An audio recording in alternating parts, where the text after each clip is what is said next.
نحمد ونصلي على رسوله الكريم أما بعد أعوذ بالله من الشيطان الرجيم بسم الله الرحمن الرحيم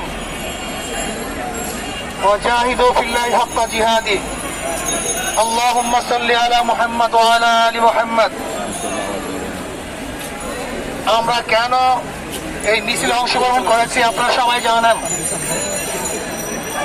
আজকে বাংলাদেশের হাজারো মানুষ রক্ত দিয়েছে, হাজারো মা তাদের বুককে খালি করেছে, হাজারো মার বোন বিধবা হয়েছে, হাজারো বাচ্চারা এতিম হয়েছে, আজকে হাজারো মানুষ বিকলাঙ্গ হয়েছে, আজকে হাজারো মানুষ অন্ধ, আজকে হাজারো মানুষ হসপিটালে জীবন মৃত্যুর সাথে লড়াই করছে, ঘরে থাকতে পারছে না, ঘরের থেকে নির্বিচারে তাদেরকে অ্যারেস্ট করা হচ্ছে।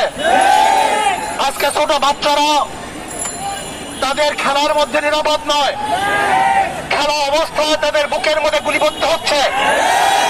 আজকে আমাদের হাজারো শিশুরা ছাদে উঠে দেখার জন্য তাদের উপরে শেখ হাসিনার গুলিবিদ্ধ হয়েছে। আজকে আমাদের শিশুরা পালাতে গিয়ে এই খুনি হাসিনার পেটুয়া বাহিনীর মাধ্যমে, খুনি বাহিনীর মাধ্যমে হত্যা শিকার হয়েছে।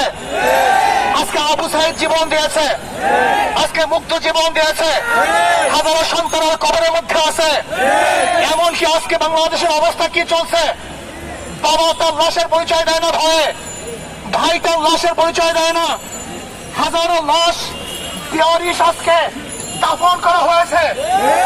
আজকে মানুষের শান্তি কেড়ে নেওয়া হয়েছে, আজকে বাংলাদেশকে বিক্রি করার ষড়যন্ত্র চলতেছে দিয়েছে।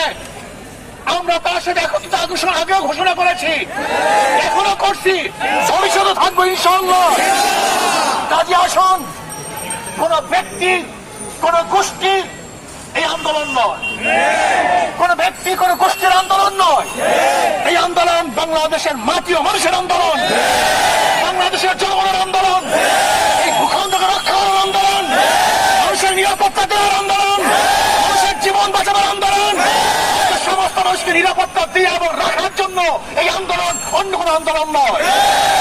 যদি শেখ হাসিনা খুনি সরকার কোন অবস্থাতেই কারোর সাথে লিয়াজু করে আন্দোলনকে বন্ধ করার চেষ্টা করে এবং শেখ হাসিনার সাথে যদি কেউ লিয়াজুতে বসে, আমরা মনে করবো তারা কোন দালাল, তাদের বিরুদ্ধে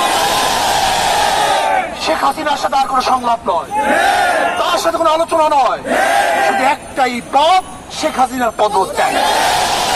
শেখ হাসিনার পদত্যাগ ছাড়া দ্বিতীয় কোনো সংলাপ নয়, কোনো আলোচনা নয়। তাই হবে আমরা শুধু জানবো যে শেখ হাসিনা অমুক দিন গদি ছাড়ছে, এই শোনার অপেক্ষা আছি যতক্ষণ পর্যন্ত